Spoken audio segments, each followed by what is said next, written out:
So those were the keys for how to stop Halliburton according to Bridges. JJ is back to give us his keys to the Eastern Conference Finals. So what do you say, JJ? Key number one. Eamon, let's start with Karl-Anthony Towns. You got to feed and establish the big cat early and often, because if you look at the Indiana Pacers, for the style that which they play, they are not great on the interior. They should struggle mightily with Karl-Anthony Towns. You look at the last matchup, the Knicks and Pacers played in the regular season. Cat went for 40. He's had monstrous games against Indiana in the regular season. And I think we've seen throughout this postseason run, there have been moments of brilliance from Karl-Anthony Towns. Game 3, Game 4 in the Detroit series. Game 6, I thought he was super aggressive, super assertive against the Boston Celtics.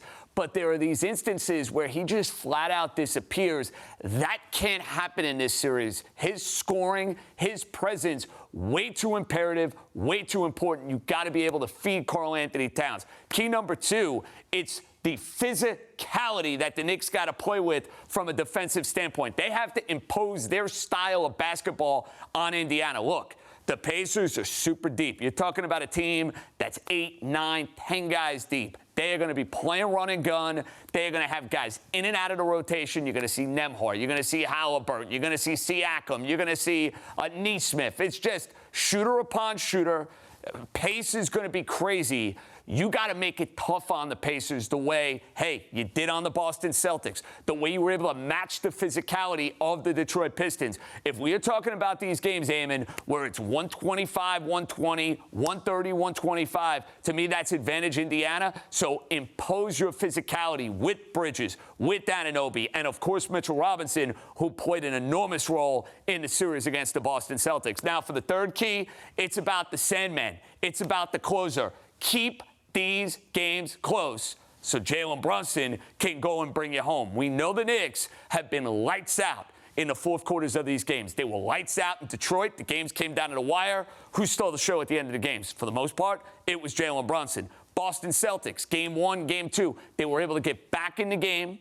The game was close, and Brunson is able to go and bring you home. For my money, and I know Halliburton has had a tremendous postseason, Jalen Brunson is the best player in this series. To me, this is a legacy-defining series for Jalen Brunson. He already is at a point in New York City we don't got to worry about paying for a meal or paying for a drink. Well, if he goes and beats the Indiana Pacers and gets the Knicks back to the NBA Finals for the first time since 1999, Eamon, I think he's eating at Luger's for free for the rest of his life. I don't think he's got anything to worry about. So make sure these games are close, because I know Jalen Brunson can deliver. Yeah, he does that. He's up there with Clyde and Patrick. But, JJ, as you know, there's plenty of history in the postseason between these two franchises. Most of it goes back all the way to when you were a whippersnapper with Starks headbutting Reggie Miller, the choke game, Reggie and Spike. Obviously, some recent history with last year. How quickly, how long do you think it'll take before this series gets chippy? It's going to get chippy, I think, from Jump Street. Because remember, you had two teams that went back and forth last year. There was a situation in which, hey, you had Rick Carlisle complaining about officiating. Hey, we're the small market Indiana Pacers. We don't get a call. A lot of injuries that played a role for the New York Knicks, and that was mentioned throughout the narratives and everything that came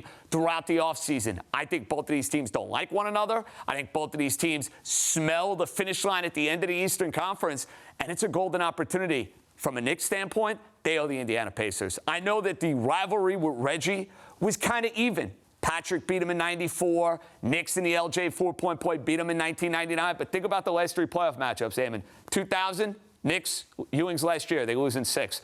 2013, Carmelo losing 6. Last year, losing 7. It's time for the Knicks to get some revenge. I think they will. Knicks in 7. They'll be moving and grooving, like our buddy Clyde Frazier likes to say. Knicks in 7, like it's 94 all over again. All right, you jumped me. I was going to ask you a prediction. All right, here's a quick one. How long before Carlisle complains about the officiating? Oh, my goodness. What will happen quicker? Carlisle complaining about the officiating, or Knicks fans complaining about the fact that they got to hear Reggie Miller for 7 games? I'm already complaining about that. All right, JJ, thanks for joining us here on Honda Sports Night.